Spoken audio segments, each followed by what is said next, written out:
नमस्ते, मेरा नाम है विनय आकाश और देखना शुरू कर चुके हैं प्रभा साक्षी का खास कार्यक्रम मोस्ट रिलायबल इन्फॉर्मेशन यानी MRI। महिला आरक्षण का मुद्दा काफी पुराना है। करीब 27 साल पहले महिलाओं को संसद और विधानसभा में 33% का मुद्दा उठा था। महिला आरक्षण बिल कई बार लोकसभा में पेश भी किया जा चुका है, लेकिन आम सहमति कभी नहीं बन पाई है। महिला आरक्षण विधेयक की राह में कई तकनीकी परेशानियां भी हैं, क्योंकि यह संविधान में संशोधन करने वाला विधेयक है। तेलंगाना के मुख्यमंत्री के चंद्रशेखर राव की बेटी और भारत राष्ट्र समिति की नेता के कविता इन दिनों दिल्ली के जंतर मंतर पर बरसों पुराने इस विधेयक को लेकर भूख हड़ताल भी करती नजर आई। उनकी मांग है कि महिला आरक्षण विधेयक इस बार के संसद के बजट सत्र में न केवल पेश हो बल्कि पास भी किया जाए। संसद के बजट सत्र का दूसरा चरण 13 मार्च से शुरू हो चुका है और 6 अप्रैल तक ये चलेगा। ऐसे में आज आपको बताते हैं कि आखिर ये महिला आरक्षण बिल है क्या, इसके पास होने से महिलाओं को क्या अधिकार मिलेंगे और ये सबसे लंबे समय से संसद में क्यों अटका हुआ है। शराब घोटाले पर कार्रवाई और के कविता द्वारा इसको लेकर मुखर होने की क्रोनोलॉजी को भी समझेंगे।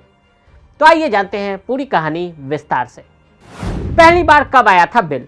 साल 1975 में जब इंदिरा गांधी प्रधानमंत्री थी, तब डू इट इक्विटी नाम की एक रिपोर्ट आई थी, जिसमें हर क्षेत्र में महिलाओं की स्थिति के अलावा उनके आरक्षण की बात थी।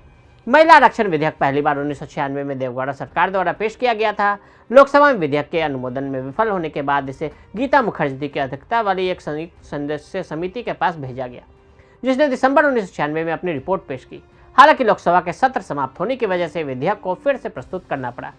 पीएम वाजपेयी की एनडीए सरकार ने 1998 में 12वीं लोकसभा में बिल को फिर से पेश किया, फिर भी यह समर्थन पाने में विफल रहा और लैप्स हो गया। 1999 में एनडीए सरकार ने 13वीं लोकसभा में इसे फिर से पेश किया। इसके बाद विधेयक को 2003 में संसद में 2 बार पेश किया गया। 2004 में यूपीए सरकार ने इसे सामान्य न्यूनतम कार्यक्रम में शामिल किया था, जिसमें कहा गया था यूपीए सरकार विधानसभाओं में महिलाओं के लिए 1/3 आरक्षण के लिए कानून लाने का नेतृत्व करेगी। विरोध के पीछे की वजह: बिल के विरोधियों का कहना है कि इससे केवल शहरी महिलाओं को फायदा होगा, इसलिए इस पर दलित और ओबीसी महिलाओं के कोटे के अंदर कोटे की मांग की गई। 2008 में सरकार ने विधेयक को राज्यसभा में पेश किया ताकि अब फिर से व्यपगत न हो। कानून और न्याय पर संसदीय स्थायी समिति ने दिसंबर 2009 में विधेयक को पारित करने की सिफारिश की। इसे फरवरी 2010 में केंद्रीय मंत्रिमंडल द्वारा मंजूरी दे दी गई। इतिहास रचा गया। बिल जब लोकसभा में पहुंचा, जहां से पास होने में कभी इसे सफलता नहीं मिल पाई। जब 2014 में सदन को भंग किया गया था तो यह व्यपगत हो गया था। क्या बदला रुख? महिलाओं के आरक्षण का मामला विधायी निकायों में उनके प्रतिनिधित्व की कमी से उत्पन्न होता है। हम वृद्धिशील परिवर्तन पर भरोसा नहीं कर सकते।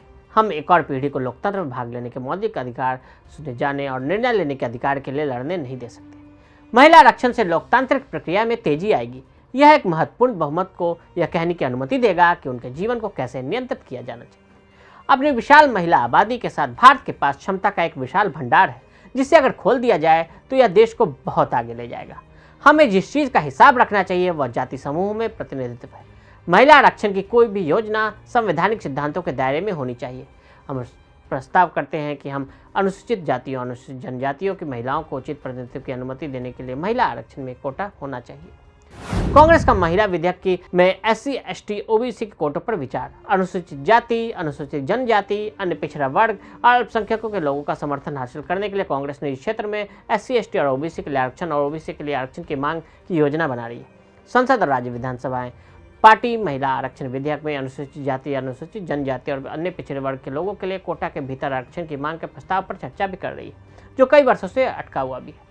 लोकसभा और विधानसभाओं की सभी सीटों में 1/3 महिलाओं के लिए आरक्षित करने वाले विधेयक 2010 में राज्यसभा द्वारा पारित किया गया था, लेकिन तत्कालीन यूपीए सरकार समाजवादी पार्टी के मुलायम सिंह यादव, राजद के लालू प्रसाद के कड़े विरोध के कारण इसे आगे नहीं बढ़ा सकी। तत्कालीन जदयू प्रमुख शरद यादव, जिन्होंने विधेयक में अनुसूचित जाति, अनुसूचित जनजाति और अन्य पिछड़ा वर्ग अल्पसंख्यकों के लिए कोटा के भीतर कोटा की मांग की थी। पंचायत और निकाय चुनाव में महिलाओं को मिलता है आरक्षण। साल 1993 में संविधान में 73वां और 74वां संशोधन किया गया था, जिसमें पंचायत और नगरीय निकायों में महिलाओं के लिए 33% सीटें आरक्षित की गई। इसके अलावा देश के कम से कम 20 राज्यों ने पंचायत स्तर पर महिलाओं को 50% आरक्षण दे रखा है। वर्तमान संसद में कैसी है महिलाओं की स्थिति? गौरतलब है कि वर्तमान में 17वीं लोकसभा में केवल 15% महिला सांसद हैं और राज्यसभा में 12.2 महिला सांसद हैं। यह वैश्विक औसत 25.5 से काफ़ी कम है। भारत के सभी राज्यों में कुल विधायकों में से केवल 8% ही महिलाएं हैं। दिल्ली शराब घोटाला की कार्रवाई के बीच कविता की सक्रियता। तेलंगाना की मुख्यमंत्री के चंद्रशेखर राव की बेटी के कविता, जिन्होंने भाई भतीजावाद कोटा में राजनीति में प्रवेश किया और भारतीय राष्ट्र समिति के शासन में महिला आरक्षण बिल की चैंपियन बन बैठी। एक ऐसी पार्टी जिसके पास 2014 से अपने मंत्रिमंडल में एक भी महिला सदस्य नहीं रहा था। भाजपा सांसद अरविंद धर्मपुरी ने तेलंगाना सरकार के अधिनियम और दिल्ली शराब घोटाले के साथ लिंक के बारे में बताते हुए कहा, पूरी क्रोनोलॉजी को समझिए। 2019 के आम चुनाव में बीजेपी के उम्मीदवार से हारने के बाद भाई भतीजावाद कोटे से एमएलसी बनी और अब दिल्ली के शराब घोटाले में एक प्रमुख साजिशकर्ता के रूप में उनका नाम आ रहा है। धर्मपुरी ने ट्वीट करते हुए कहा कि महिला आरक्षण बिल के लिए लड़ने के लिए उनका अचानक किया गया बयान व्यर्थ है, लोगों का ध्यान भटकाने की कोशिश मात्र है।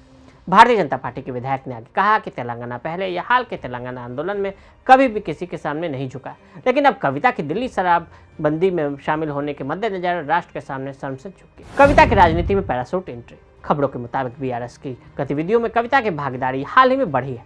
वह अन्य राज्यों के नेताओं से मिलने के लिए केसीआर के साथ दौरों पर देखी गई। यात्राएं ऐसे समय में हुई जब उनसे शराब घोटाले में पूछताछ की जा रही थी और ईडी की चार्जशीट में उनका नाम भी। द प्रिंट की एक रिपोर्ट में कहा गया कि वह तेलंगाना के बाहर के नेताओं के साथ कम से कम 5 बैठकों में केसीआर के साथ मौजूद रही थी। पिछले महीने वह महाराष्ट्र के नांदेड़ में मौजूद थी, जहां पार्टी के बीआरएस का नाम बदलने के बाद केसीआर ने घरेलू मैदान के बाहर अपनी पहली जनसभा की थी। रिपोर्ट में आगे कहा गया कि केसीआर के बेटे और राज्य के आईटी मंत्री केटी रामाराव ज़्यादातर इन बैठकों से दूर रहे, जिसमें नांदेड़ भी शामिल है। कविता तब भी मौजूद थी जब केसीआर ने पिछले साल मार्च में दिल्ली में भारतीय किसान यूनियन के नेता राकेश सिंह टिकैत से मुलाकात की थी और जब वह समाजवादी पार्टी के अखिलेश यादव से मिले थे। वह अपने पिता के साथ मुंबई भी गईं, जहां उन्होंने पूर्व मुख्यमंत्री उद्धव ठाकरे और शरद पवार से मुलाकात की थी। कविता के लिए नई मुसीबत। अधिकारियों ने कहा कि प्रवर्तन निदेशालय ने तेलंगाना के मुख्यमंत्री की बेटी को दिल्ली आबकारी नीति में कथित अनियमितताओं से जुड़े मनी लॉन्ड्रिंग मामले में तलब किया है।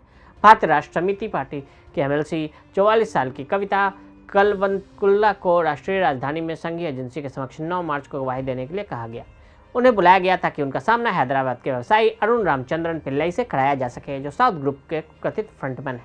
तो आज हमने आपको महिला आरक्षण विधेयक को लेकर पूरी जानकारी दी। आज के लिए इजाजत। ऐसी रिपोर्ट्स को देखने के लिए प्रभा साक्षी देखते रहें।